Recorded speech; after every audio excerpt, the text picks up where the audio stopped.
Bonjour à tous, aujourd'hui on va décortiquer un truc qu'on voit partout, tous les jours, sans forcément y faire gaffe, la TVA, la taxe sur la valeur ajoutée. Et vous allez voir, c'est bien plus qu'une simple ligne sur un ticket de caisse. Accrochez-vous, car derrière ces 3 lettres, il y a un mécanisme assez surprenant. Ouais, cette fameuse petite ligne, elle est l'aboutissement de tout un système fiscal, un système à la fois complexe et franchement fascinant. Pour vraiment piger le truc, il faut remonter à ses origines et suivre son parcours dans notre économie. Allez, c'est parti, on y va étape par étape. Alors, pour commencer, un peu d'histoire. Pour bien saisir ce qu'est la TVA, il faut d'abord savoir d'où elle vient. Et son histoire, elle commence en France, avant de devenir une pierre angulaire du projet européen. Il faut s'imaginer qu'avant 1954, le système fiscal français c'était un vrai bazar, une sorte de jungle de taxes diverses qui s'empilaient les unes sur les autres à chaque vente. La TVA, à l'origine, c'est donc une grande idée de simplification.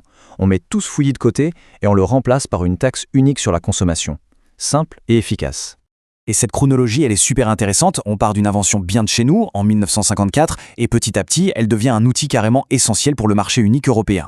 Dès 1977, on commence à harmoniser tout ça. L'objectif, s'assurer qu'un pays ne puisse pas utiliser ces taxes pour créer des barrières douanières déguisées.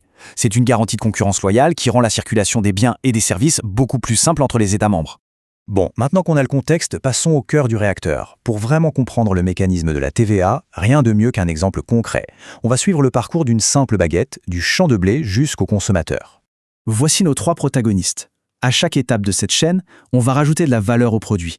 Et c'est précisément cette fameuse valeur ajoutée qui va être taxée. Vous allez voir, c'est logique. Allez, on commence. L'agriculteur vend son blé pour 20 centimes hors taxe. Il collecte 5,5% de TVA là-dessus, soit un peu plus d'1 centime. Et cette somme, hop, il la reverse à l'administration fiscale. Jusque-là, tout va bien, c'est assez simple. Et c'est là que le mécanisme devient vraiment malin. Le meunier vend sa farine 50 centimes et il collecte environ 2,7 centimes de TVA. Mais attention, c'est ça le point crucial, il ne va pas tout verser à l'État. Il a le droit de déduire la TVA qu'il a déjà payée en achetant le blé à l'agriculteur. Chaque entreprise ne paie la taxe que sur la valeur qu'elle a elle-même ajoutée. Ok, petite pause pour être sûr qu'on est bien d'accord. La valeur ajoutée, c'est quoi exactement? C'est la richesse créée par chaque intervenant. Le meunier n'a pas juste revendu du blé. Il l'a transformé en farine, il a donc ajouté de la valeur. La TVA ne taxe pas le chiffre d'affaires total, mais bien cette création de valeur à chaque maillon de la chaîne.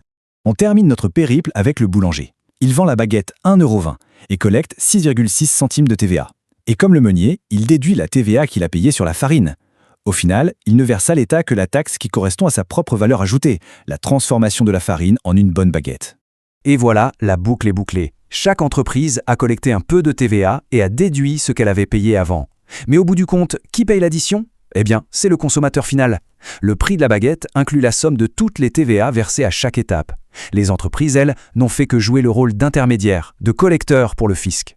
Bon, maintenant que le mécanisme de base est clair, on va prendre un peu de recul. Parce que, bien sûr, toutes les activités ne sont pas logées à la même enseigne face à la TVA. Il existe différents taux et surtout des exceptions importantes. En France, on a plusieurs taux. Le taux normal de 20% concerne la majorité des biens et services. Mais il y a aussi des taux réduits pour des produits jugés essentiels, que ce soit pour des raisons sociales ou culturelles, la nourriture, les livres, certains transports. Alors là, attention, on entre dans une subtilité juridique, mais qui a des conséquences énormes. C'est la différence entre une activité exonérée et une activité hors champ. En gros, une activité exonérée devrait être taxée, mais la loi fait une exception. Une activité hors champ, elle n'entre même pas dans le périmètre de la taxe. Et dans les 2 cas, la conséquence est la même, et elle est capitale pour la suite. L'entité concernée ne peut pas déduire la TVA qu'elle a payée à ses fournisseurs. Pour que ce soit plus clair, prenons des exemples. Les services médicaux sont exonérés, c'est un choix politique. En revanche, les services de la police ou de la justice sont hors champ parce qu'ils ne sont pas considérés comme une activité économique au sens de la TVA. Et cette distinction, elle est fondamentale pour comprendre le casse-tête qui va suivre. Et ce casse-tête, il concerne directement le service public. On va se concentrer sur un problème très concret qui découle de ces règles, le défi financier que la TVA représente pour les collectivités locales, nos communes par exemple. La question est posée. Quand une mairie gère un service public, comme une piscine, elle se retrouve dans une situation financière désavantageuse, et tout ça à cause des règles de la TVA. Et voici le cœur du problème. Imaginez une commune qui rénove sa piscine. Elle doit payer 20% de TVA à l'entreprise de construction. Sauf que comme l'activité de la piscine municipale est hors champ, la commune n'a pas le droit de déduire cette TVA. Cette taxe devient donc une charge définitive, un coût sec qui vient plomber son budget d'investissement.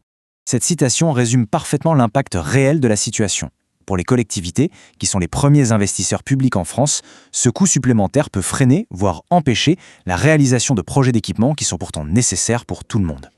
Face à ce problème, l'État a mis en place un mécanisme de compensation, le FCTVA, le Fonds de compensation pour la taxe sur la valeur ajoutée. L'idée, c'est de rembourser aux collectivités une partie de la TVA qu'elles ne peuvent pas déduire. Sauf que le système a ses limites, comme on le voit bien ici. Le remboursement n'est pas total. Alors que la collectivité paye une TVA au taux normal de 20%, l'État ne lui rembourse qu'un montant forfaitaire qui est inférieur. Il reste donc toujours une partie de la taxe à la charge de la collectivité. Et en plus d'être partiel, ce remboursement est lent. On parle d'un décalage qui peut aller jusqu'à 2 ans. Et il ne concerne que les grosses dépenses d'investissement, pas les coûts de fonctionnement du quotidien. Bref, c'est une aide, oui, mais c'est une solution imparfaite. Au final, qu'est-ce qu'on doit retenir de tout ça? Que la TVA est un impôt ingénieux, mais que sa complexité peut créer des situations paradoxales, notamment pour le secteur public. Et au final, le coût de ces complexités se répercute d'une manière ou d'une autre sur le contribuable. Et tout ça, ça nous amène à une question bien plus large. La TVA, c'est un pilier du marché unique européen. Mais ces règles, même harmonisées, génèrent des frictions. Le cas du FCTVA montre bien les limites d'une harmonisation qui n'est pas totale. Alors, jusqu'où faut-il pousser la convergence fiscale pour attendre un marché vraiment sans entrave? La question, elle, reste ouverte. Merci d'avoir suivi cette explication.